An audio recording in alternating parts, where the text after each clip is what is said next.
Քվեարկիր, քանի դեռ չեն հանձնել։ Երեկվանից համացանցում ամենաքննարկվող թեմաներից մեկը հանրային հեռուստաընկերության եթերում քաղաքական ուժերի բանավեճներ եւ ազգային ժողովի նախագահ Ալեն Սիմոնյանի խոստովանություն, ասենք, հայտարարություն, ասենք, դուք ինքներդ որոշեք, ասում է Գորիս-Կապան ճանապարհը ոչ թե Ադրբեջանն է վերցրել, ասում է դա մեր պահանջն է եղել, այսինքն Հայաստանի Հանրապետության իշխանությունների պահանջն է եղել օկուպացնել Հայաստանի Հանրապետության տարածքները, եթե ես չեմ սխալվում, իսկ ես չեմ սխալվում, Հայաստանի Հանրապետության տարածքների փոփոխություն կարող է տեղի ունենալ միայն հանրաքվեով։ Բայց այս մարդիկ որոշել են, որ իրենք սահմանադրությունից են վեր եւ աջակցել են Ադրբեջանին, որ Ադրբեջանը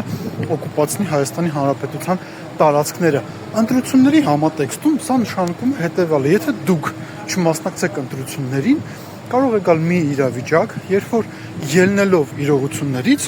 իրենք եւս նոր տարածքներ կհանձնեն, օրինակ ձեր տները, այդ պերսոնալ ձեր տունը, հարգելի դիտող, ով հիմա այս տեսանյութն եմ ու կասեմ, որ դա մեր պահանջն է եղել բանի պարագայում, Գորիս-Կապանի պարագայում ինչ են ասում, ասում են դելիմիտացիա, դեմարկացիա ենք իրականացրել, դրա համար էլ պահանջել ենք, որ ադրբեջանցիները վերցնեն, ձեր տունն էլ կվերցնեն, կասեն դա ադրբեջանցիներն են այստեղ ապրել, հետևաբար, եթե դուք չեք քվեարկում, դզել են հանձնում, եթե դուք չեք քվեարկում, ձեր փոխարեն գնալու են մարդիկ, ովքեր Ալեն Սիմոնյանի, Նիկոլ Փաշինյանի կարծիքը կիսում են, գնալու են մարդիկ, որոնք այս տարիների ընթացքում հարստացել են ի հաշիվ ձեզ, ի հաշիվ ձեր հարկերի ու ընդհանրապես, տեսեք, որպեսզի պարզ լինի, որ այս խոսակցությունները, որ ապագա 5 տարին Փաշինյանի ղեկավարությամբ մենք կարող ենք վերջնականապես վերածվել Ադրբեջանի կցորդի, այս խոսակցությունների իսկությունը հասկանալու համար մի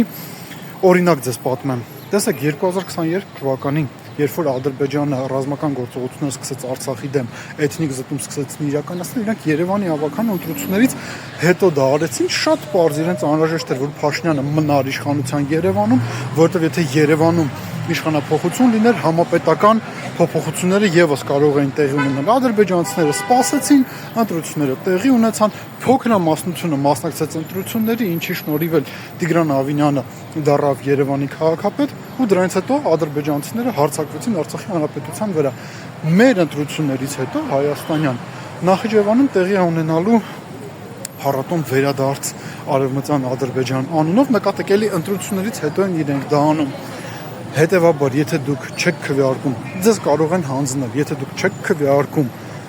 իշխանության կողմնակիցները ձեր հաշվին հարստացածներն են քվեարկելու, վերջում բոլորս վերածվում ենք Արևմտյան Ադրբեջանի։